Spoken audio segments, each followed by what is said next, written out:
actually my biggest worry when I was laying there at night yesterday, and I caught myself worrying about coming up with something right to say on your show, and I realized I got so much potential in that area. So maybe I can get some help from you, Rick. We'll come up with something. You're always looking for me to help you. You're always looking for me. Can you have the shirt? Can you do this? Can you draw a picture? Do the website. Do everything. What else do you want me to feed you? I'll go get some dinner ready. Water would be great.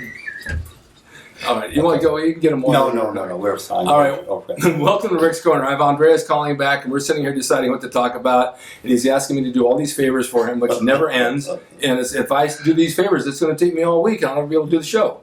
But anyway, he's here, and you've had a lot of views on your interviews with me. For some reason, Andreas, people like you. But people probably clicked on by mistake somehow. You probably had something else posted up. Is that right? I put somebody else's name and then they clicked on you by mistake. No. I'm really very happy to hear that. All right, look, we go back a long way for many, many years. Yes, we do. And you were always in great shape. And you're still in great shape, but I think you're in better shape now than I saw you last time you were on the show. Been eating more. Is that what it is? No, but it's part of it. Okay. Yeah. That was most definitely so. No, I mean, because, there's only so much you can eat sometimes. Mm-hmm. And then, you're supposed to eat more to gain, keep more thickness. And if you don't have the appetite, what do? How do you eat like that? I really do not force feed myself, but, I have someone helping out with the cooking right now, and that most definitely makes me eat more, yes. Do you lose your taste? The smell of the kitchen? There? What? Do you lose your taste for food? No, but I wouldn't say that I'm really, I'm quite disciplined and controlled with my food intake without really making an effort, in my opinion, because it just does not make sense to eat something that I, from experience, know I'm not going to feel so good an hour or 2 or 3 later, or even the next day. Does it still happen? It could still happen, because we play with margins here, you have, let's say you have this much or something that is maybe not in your best interest, but you really enjoy it, you had a dinner, so forth. It's maybe when you go make that little more and more and more, and all of a sudden you're caught off guard, and you say, oh wow, I shouldn't have had that last night. Oh, that happens so often. It happens so often when you eat something and then an hour later you feel horrible and say, why in the world did I eat that?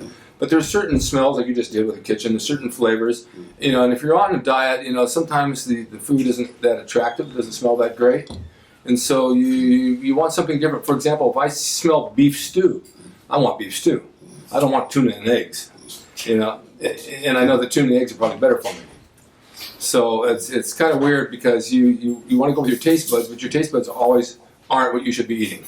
Those things were programmed into us at an early age, and we just the Pavlov dog thing all over again, Yeah.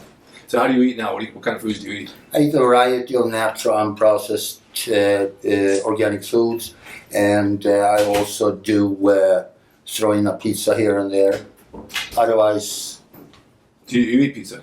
I have a pizza here and there, yes. I heard years ago that pizza in the schools for kids was one of the most healthiest things they could eat. It had all of the elements of like protein and carbs and fats and all that. That's probably because the rest of what they were eating was just Hostess Ding Dongs and things like that, right? Yeah, that's it. Wonder bread. That's it. And I also talked to somebody that told me they went on natural foods, which is more expensive, organic made. But it was a guy that I had on the show, and he said, I feel so much better on organic food than I do processed food. He says, like night and day, my whole body changes. Yeah, it is night and day. Is it? I would say so. And as we mature, joint stiffness becomes an issue for a lot of us. And as far as myself is concerned, I feel I have to constantly take a variety of steps in order to feel significantly better than if I did not take those steps. And that goes to me being a big believer in alkalining my system. And the best way to do that, from my experience, is not trying to do it with foods alone. Likely you will not succeed unless you're on a 100% organic raw food diet. So with fluids, however, though, you have a chance of accomplishing your goal of staying within an alkaline range. And you can drink either, alkaline water. There are more and more companies now popping up. Yeah. You can actually go and fill a 5-gallon bottle of water here in California for about $3.50 alkaline water. And you can take a good quality water also making your. Oh, by the way, there are also kits and equipment people now are setting up in their home to manufacture. I've seen those. Yeah. But you know, Roger Callard and Pete Gromkowski have a company called H2 Force. Excellent. And they have a tablet, and you drop it in your water, or 2 tablets in your water, and that's your alkaline for the day. They give me several bottles. Every morning I drink that, and it does make you feel better. Yeah. What is it with the acid and the alkaline in your body? What does the acid do? Eat up stuff? Supposedly, and I believe it's true, most diseases do not do very well in an alkaline environment, such as, for example, cancer and tumors that supposedly will have a very hard time growing in an alkaline environment. I had a tumor removed that grew close to my brain. It was growing on on my nerves, facial nerves. I had it removed surgically in late 90s, early 2000s. Didn't bother, didn't have any pain from it before or after. However, it made me very concerned about tumors, and I wanted to find out how to minimize my risks of getting tumors. Actually, we probably have tumors coming and going in our system that we don't even know about. However, though, what I do is I drink alkaline water, and I also make alkaline fluids, taking quality mineral water or distilled water or a spring water, putting sliced organic lemon in there, and for a quart, let's say, what I do now, I have these 20-ounce glass bottles. They're rubber coated, wide mouth, excellent. Don't want to use soft plastic bottles for your water. You want to avoid plastic if you can at all. So these padded glass bottles, and I fill up 2 of those, sliced organic lemons, maybe a spoon of baking soda per bottle. Pour in a little bit of raw unpasteurized apple cider vinegar. Bragg's is my favorite brand. And drinking a few of those a day certainly assists in the process. And if you want to make sure you're getting the results you're looking for, you need to go out and buy these pH strips.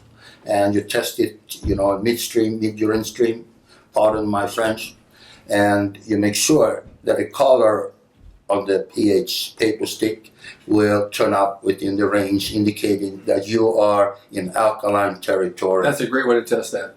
The things you mentioned, baking soda for sure. I used to drink for stomach acid, stomach indigestion. You pour it on a car battery, it eats up all the acid. Yeah. So baking soda, apple cider vinegar is another one. And lemons are an alkaline, which people think it's an acid, but it's not. Yeah. So by drinking all that, you don't even have to buy the expensive water if you have those ingredients to put in your own water, right? Yeah, it's great stuff. Baking soda is great stuff. That's why you don't hear hear about it from the medical establishment. Yeah, because they don't do it. It doesn't sell. It's not patentable. Right. It doesn't lead to higher sales in patentable medications. Do you do this every day? What? Do you do this every day? I try to do it every day. Yes. That's a good idea. Mm-hmm. Now, with your training, you are in better shape now than you were last time. And last time you were in good shape, but now you're really even better shape. Have you changed your training around a little bit? I trained less and I ate more, and that is the truth. Yes. Do you know so many people tell me that? They cut their workouts down and then they end up gaining more. And psychologically, when you guys know, when you train, I got to hit it harder, It's not happening. And sometimes you hit it harder and you delay the training. You delay the body functioning. It's not responding. If I had known back then what I know now, I would have trained less, eaten more, and rested more. Absolutely. How many days a week are you training? I don't have a set number of days that I do train. Right now what I'm doing, I have a daily moderate cardio routine.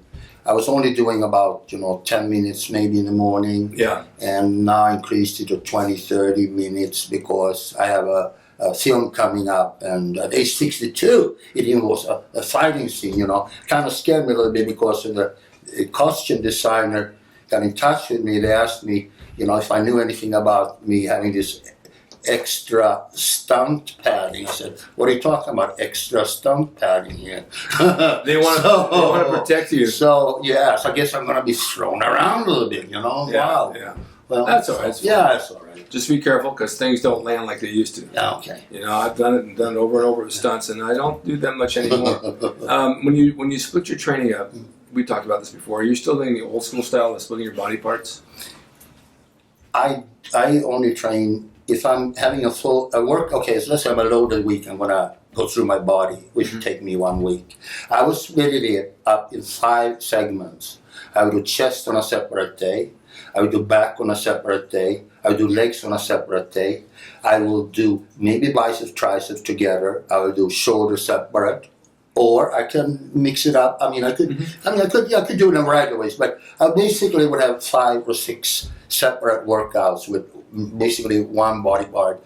And if I'm really gonna live my bodybuilding philosophy all the way, I would actually do 2 or 3 workouts a day with very brief, short sessions. Yeah, so you're doing one body part a week?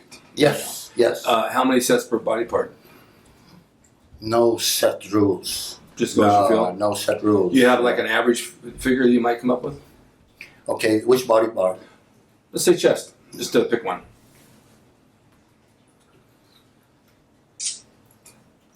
12 to 15 sets maybe. That's average. That's within the range. I would say so. Yeah, that's within the range. Well, that works for you. I mean, that's pretty good. Yeah, You but get it could also be significantly less. And I haven't trained anywhere near that much. Since you saw me last time, you see that I'm in better shape. You are in better shape. Thank you. Something's working. So if it's working, don't fix it, right? Yeah, you know what? That's right. People always want to take things apart when they're working and try Yeah, to. so maybe I shouldn't increase my training right now. Not if it's working.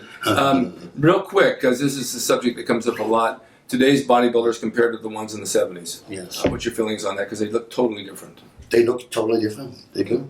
You like it? And I prefer the classic physiques, Yeah, quite honestly, However, though, you have to understand these guys, they're pushing, in all directions, and they're trying to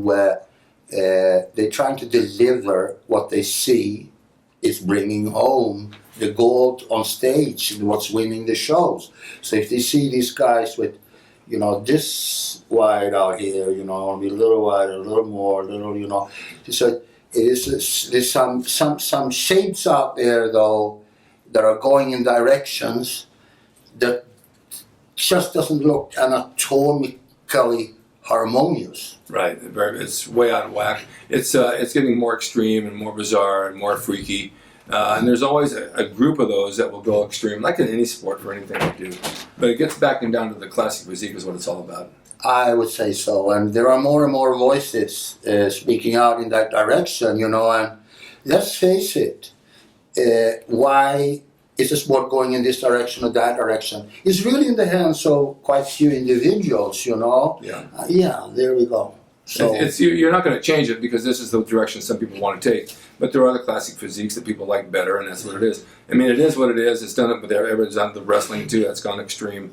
But we just move forward and do what we do. However, the classic is the #1 physique. Yeah. Now let's talk about one more thing.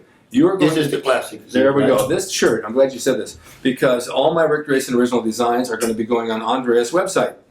Andreas is going to be handling sales of all the new designs on ANDREASCAHLING.com. And you need to go there to order directly from Andreas because he's going to take care of all the orders, right? That's right. They'll have all the designs on it that you see. I'm showing him right now on my show with him, and I'm really happy that he's taken this upon himself to promote it and sell on the website because they're good shirts. Yeah. And check in on www.andreascahling.com where you also will find some great posing suits.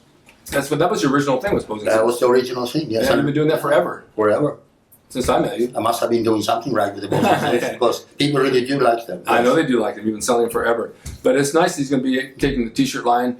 He'll probably be up and running, in a month maybe? Give me a few weeks or a month, yes. Yeah, a few weeks, so we get the website set up. But he has all the shirts. They're all packaged, ready to be shipped out. I'm just going to advertise them, and they can buy them from Andreas. You live where now? Yeah, down south. I'm honored to be on board. Thank you, Rick. Where are you living? I'm down in Vista, California. Right. So he's in California, so it's easy. It's an easy order. I want to thank you for being here. Wonderful to be here. This is great. Yeah. And I'll have you back again. Oh, you really would? I think so. If you show up on time. just find your way here Okay. and don't get lost. Yeah. And so thank you guys for watching Rick's Corner. Thank you, Andres, for being here. And you have something else you want to say? Yes, I do. Oh, go ahead. I'm not going to be driving next time. I'm going to take the train. And guess what? I have a little commuter train in walking distance, and I'll be down on the coast. And I take the train up to LA. And then I take the subway to Sherman Oaks, right? Get off right here. Down the street. That's what I thought. I might have to walk 2 blocks, but that's okay. That's what I'm going to be doing. I can pick you up. Thanks again. Very good. See you guys next time.